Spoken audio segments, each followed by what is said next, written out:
Teenie Harris got his first camera when he was 3 years old. It makes me feel good, he once reflected, because everybody now says, you took such great pictures.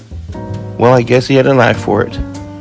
With a loan from his brother, he bought his first professional caliber camera in 1931 and began creating portraits of African Americans at play, at work, at study, and at home. His shots of Jackie Robinson, Lena Horne, Cassius Clay, and Sarah Vaughan are touched with the same heart and insight as his pictures of a broom maker, an auto mechanic named Scotty, a barber and his customer, and young women posing in front of a confectionery store. For decades, Teenie Harris's work was exemplary of the success of the Pittsburgh Courier, the pinnacle of black-owned newspapers. Responsible for paying for his own film and developing, Teenie was frugal in what he shot. He crafted the perfect picture every time. This is when then Pittsburgh Mayor David L. Lawrence noted Teenie's brilliant eye and called him One-Shot Harris. I had the honor and pleasure of meeting Mr. Harris back in the early 90s. He was selling a collection of prints out of the trunk of his car.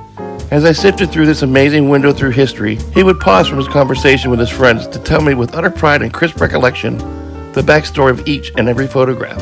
It was like I had my own personal tour guide through the amazing world he so brilliantly crafted, including decades of ever-evolving black experience. Yes, Mr. Harris's work was compelling, thought-provoking, and beautiful. Add to that his memorialization of the amazing contributions that Pittsburgh's vibrant black community has offered Pittsburgh and the world. One of my favorite Harris photos shows a young boy, perhaps 7 or 8, slumped in the corner of a boxing ring, his hands heavy and his brow beaten.